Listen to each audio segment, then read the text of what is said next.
después de los calorones que hemos sufrido el fin de semana y que quizás volvemos a sufrir después de estar hablando desde hace meses de la sequía en el campo y de estar hablando también con los economistas de la merma de reservas porque no se liquidan los dólares que antes entraban gracias al campo, porque justamente por la sequía.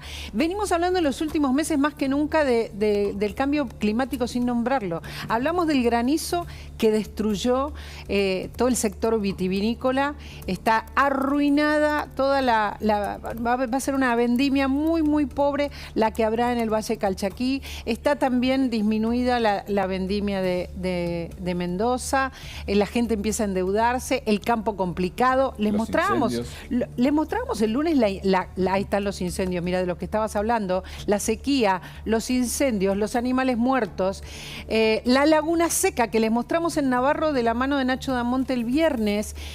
Este es el momento de hablar de esta cuestión. ¿Qué es lo que dicen los que saben cuando dicen tiene que haber menos emisiones? ¿Y cuánto de verdad podemos hacer desde acá, no?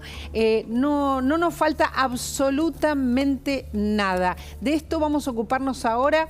Tenemos información urgente.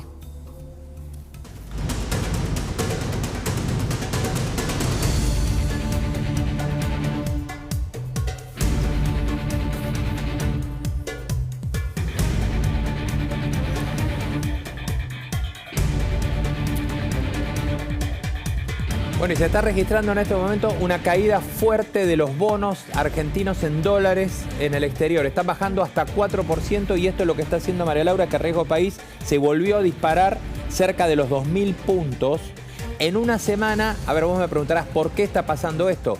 Básicamente porque el mercado está mirando, primero, lo que hablamos en el inicio del programa, el dato de inflación de mañana que está trayendo mucha preocupación con relación a cómo puede seguir en el futuro la economía de la Argentina en los 3 o 4 meses que vienen, donde, como dijimos antes, se presumía que el gobierno decía que la inflación iba a bajar. Bueno, el mercado está diciendo, si el dato de mañana viene mal, bueno, habrá que ver cómo acomodamos de nuevo todas las proyecciones para el futuro. Esto en primer lugar.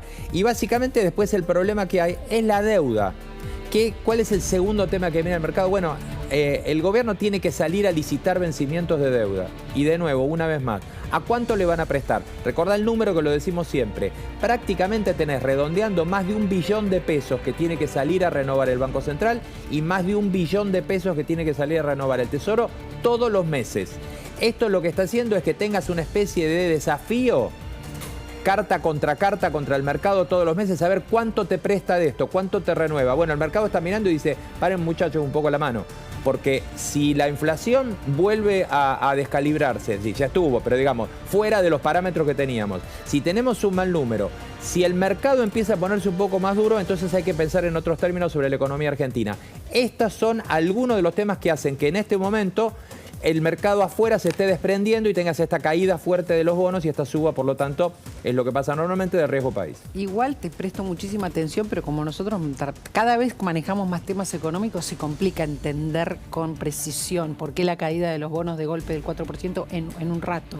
Porque mañana se conoce el por la índice de inflación, por el número de inflación que se estima que va a estar arriba de 6. Si vos tenés más inflación, sí, vas a tener que ver qué es lo que va a pasar con la tasa de interés. Sí. El Banco Central va a tener que en algún momento subir la tasa de interés. O sea, es directo de la inflación, viene por la inflación. Y el mercado te está diciendo, bueno, está bien, a ver, ¿cómo acomodamos los números? Mañana me vas a venir a pedir plata. ¿A cuánto me la vas a pagar la plata que me venís a pedir? Esto es la licitación de los bonos con lo que estaba hablando. Qué bien lo explica. Todo con las elecciones de fondo, porque además se cortan los tiempos, se acercan las elecciones. Estos vencimientos son cada vez de más corto plazo, te renuevan la deuda y a más tasa. A ver, bueno, nada, seguimos pendientes de esto, esperemos que no se caiga más, ¿no? Es el dato del mercado de este momento. Queremos hablar de cambio climático, nunca se puede, no se puede, pero es el momento, es el tiempo de hablar de cambio climático. Tenemos en línea a Thaís Gadea Lara. Ustedes saben que es especialista en cambio climático, es periodista especialista en cambio climático. ¿Se dice Thaís o Thaís? ¿Cómo estás? Buenas tardes. Buenas tardes.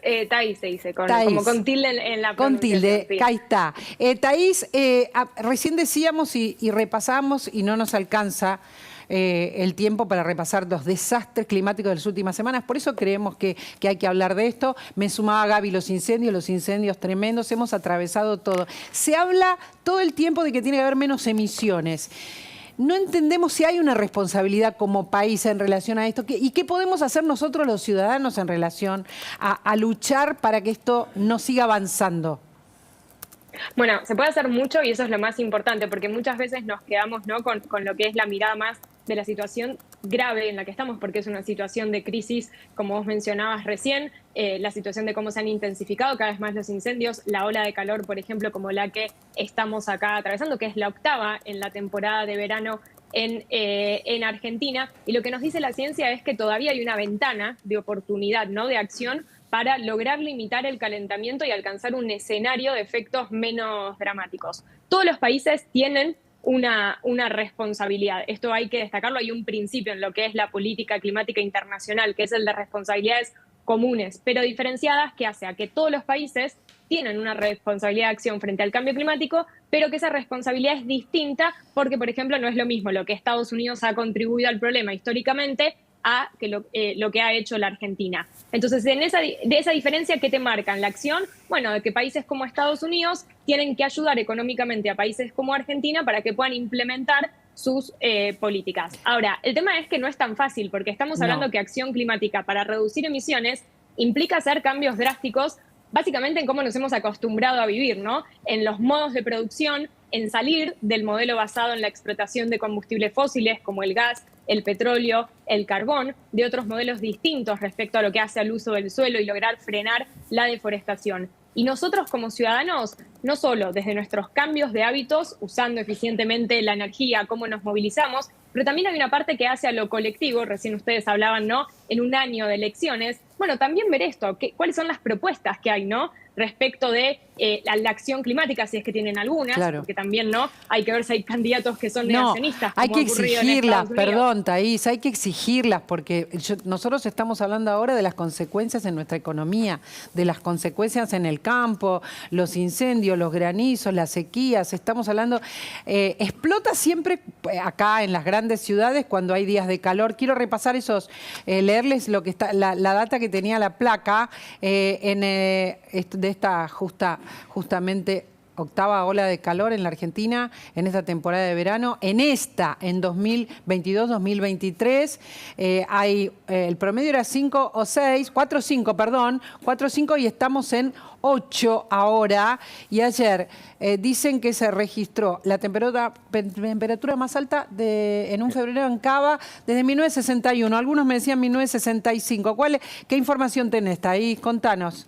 Es lo que dijo el Servicio Meteorológico Nacional, es desde 1961, que fue ayer a las 4 de la tarde, 38.1 de temperatura. No estamos hablando acá de la sensación térmica, sino de temperatura, y fue la más alta registrada desde 1961. Y ahí, de esa placa que vos compartías los datos, que me parecen más interesantes, es ver esto, cómo el cambio climático hace que las olas de calor sean más frecuentes. O sea, en una temporada de verano antes eran 4 o 5, ahora tenemos 8.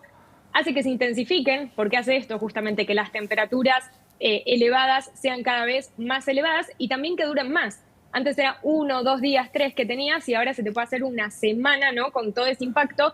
Y recordemos que en esto y viene también la otra parte del cambio climático, que es la adaptación.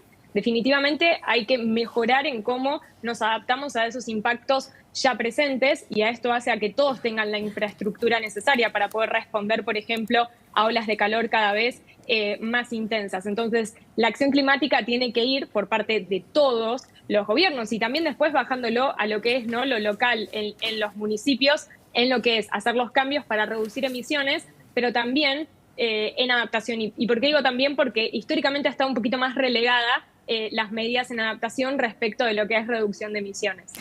Thaís, me parece que lo más importante es que nosotros exijamos ahora, en un año electoral, políticas en relación a esta cuestión. Porque cuando escuchábamos hablar del cambio climático y de lo que hay que exigir, qué sé yo, escuchábamos a Suecia, Finlandia, que exigían, que pedían, que estaban al tanto, sociedades que están muchísimo más avanzadas, que no tienen que luchar contra más de un 40% de pobreza como en la Argentina. Pero creo que ahora estamos viendo, en pocos días todos los desastres juntos. Entonces hay que exigirles que tomen medidas a los que se van a presentar como presidentes, ¿verdad? Totalmente, el cambio climático debiera ser uno de los temas prioritarios en los debates previos, incluso también en sus plataformas, ¿no?, de propuestas. Ahí yo siempre tengo un rol activo en preguntar a los candidatos, a veces algunos ni siquiera tienen, ¿no?, respuestas, y también entender en un país en el que vivimos hablando permanentemente de la situación económica, la inacción, o sea, no actuar frente al cambio climático, nos va a terminar saliendo más caro. Eso, el cambio climático también perjudica, o sea, en la cuestión te perjudica y empobrece un país. Y es que hay un punto, no sé, Tai, si coincidís, donde el accionar de cada uno de nosotros, la verdad, es limitado en relación a lo que pueden hacer las grandes industrias, pero hay cosas que pueden hacer, por ejemplo, con el tema basura. Y uno, no sé, yo volví de vacaciones ahora y yo acá en Buenos Aires separo basura y hay municipios donde a veces vas y se te complica porque no tenés los mecanismos adecuados como para poder hacer la separación de basura, que quizás es lo elemental que pueda hacer uno como vecino. Nosotros podemos hacer eso, dejar de andar más en bici que en auto. Hay algunas conductas que en algún momento vamos a hablar con Thaís de este tema, pero me parece que tenemos que arrancar porque los políticos estén al tanto de que hagan medidas mucho más importantes para todos, ¿no? Esto es lo central que podemos hoy sacar de conclusión. Después, un día nos metemos con la conducta personal. Y déjame agregarte algo, María Laura, ver lo que pasó también en otros países, como Brasil o Estados Unidos, donde sobre todo para los nuevos votantes, el hecho de que el candidato considerara o no la responsabilidad de actuar frente al cambio climático fue fundamental. O sea, en Estados Unidos un Biden frente a Trump, en los nuevos votantes, sobre todo los jóvenes, que son los que más siguen la agenda climática, fue fundamental. Entonces, aun cuando solo lo ven por términos de votos, este tema tiene que ser prioridad. A ver, acá se habla muy poco, no sé si vos escuchaste algún candidato. Yo hace poco escuché, lo vi en Twitter, que Milei había dicho que era, digamos, un invento el cambio climático. Hay que pedirles a toda una definición, ¿no? Sí, lamentablemente vendría a ser de lo que viene la nueva, o que reaparecen, ¿no? Porque el negacionismo ha estado históricamente. El negacionismo del cambio climático, exacto. Así es, que es negar, no el cambio climático en sí, sino negar que nosotros, seres humanos, tenemos responsabilidad, ¿no?, en el problema. Donald Trump en Estados Unidos lo mantuvo a lo largo de su presidencia, Bolsonaro también en Brasil, y en el caso de Donald Trump, el New York Times había hecho todo un registro, desmanteló 100 políticas ambientales, lo cual retrocedió la acción, que estamos hablando del país más emisor históricamente. Entonces, lamentablemente, vuelven a aparecer estos perfiles políticos que niegan, ¿no?, la responsabilidad humana en el cambio climático, y creo que frente a ellos lo que hay que hacer es responder con lo que nos dice la ciencia, y la ciencia nos dice que en un 100% nuestras actividades son las responsables del problema y que tenemos que actuar ante ello. Entonces, ahí es donde me parece que no hay que entrar en el juego incluso, ¿no?, del propio negacionismo, sino esto de... Y hay que mostrarlo y hay que aclararlo, ¿sabes? Tenemos una cita pendiente, Thaís, ya vamos a hablar. Me parece que vamos a empezar a compilar, ya que lo estoy conversando con la producción en el aire, a compilar, así como esa declaración de Milei, ¿cuáles son las declaraciones de nuestros candidatos, de los que dicen que quieren ser presidentes, sobre las medidas que hay que tomar y sobre la postura que tienen en relación a lo que hace